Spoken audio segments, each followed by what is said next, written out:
এক রমজানের সাওয়াব, ফজিলত ও গুরুত্ব। রমজান হল ইসলামের 5 স্তম্ভের অন্যতম একটি বিশেষ মাস যা তাকওয়া অর্জনের শ্রেষ্ঠ সুযোগ। এই মাসের প্রথম দিন থেকেই রহমতের দরজা উন্মুক্ত হয় এবং রোজাদারদের জন্য অফুরন্ত নেকি ও বরকতের ব্যবস্থা করা হয়। এক রমজানের বিশেষ গুরুত্ব। এক রমজান থেকেই রোজা রাখার মাধ্যমে একজন মুমিন নিজেকে আল্লাহর নৈকট্য লাভের জন্য প্রস্তুত করে।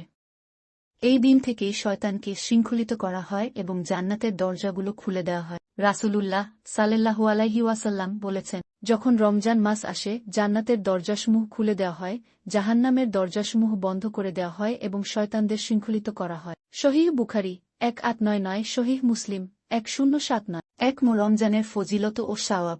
এক রহমতের শুরু। রমজানের প্রথম 10 দিন আল্লাহর রহমতের সময়। এই সময়ে আল্লাহ তার বান্দাদের প্রতি বিশেষ অনুগ্রহ করেন।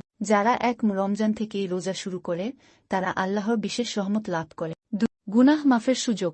যারা আন্তরিকতার সাথে রোজা রাখে এবং ইবাদত করে আল্লাহ তাদের অতীত গুনাহ মাফ করে দেন। রাসূল সাল্লাল্লাহু আলাইহি ওয়াসাল্লাম বলেছেন, যে ব্যক্তি ঈমান ও ইহতিসাব সওয়াবের প্রত্যাশায় সহকারে রমজানের রোজা রাখে তার পূর্ববর্তী সমস্ত গুনাহ মাফ করে দেওয়া হয়। সহিহ বুখারী 3:8-3। লাইলাতুল কদরের পথে প্রথম পদক্ষেপ। এক রমজান থেকেই ইবাদত ও কোরআন তিলাওয়াতের মাধ্যমে আত্মশুদ্ধির পথ তৈরি হয়, যা লাইলাতুল কদরের ফজিলত লাভের সুযোগ সৃষ্টি করে। 4. দুয়া কবুলের বিশেষ মুহূর্ত। রোজাদারের জন্য ইফতারের সময় ও সেহরির সময় বিশেষ মুহূর্ত, যখন দোয়া কবুল হয়। রাসূল সাল্লাল্লাহু আলাইহি ওয়াসাল্লাম বলেছেন, রোজাদারের জন্য 2টি আনন্দের মুহূর্ত আছে, এক ইফতারের সময় এবং অন্যটি আল্লাহর সাথে সাক্ষাতের সময়। সহিহ বুখারী 1904। আমাদের করণীয়। নিয়তের বিশুদ্ধতা।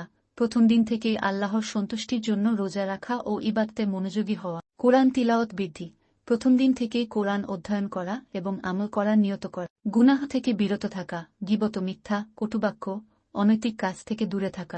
সদকা ও সাহায্য করা, দানসৎকার মাধ্যমে দরিদ্রদের সাহায্য করা এবং সওয়াব অর্জন করা। উপসংহার। রমজানের প্রথম দিনই আল্লাহর রহমতের বারিধারা শুরু হয়।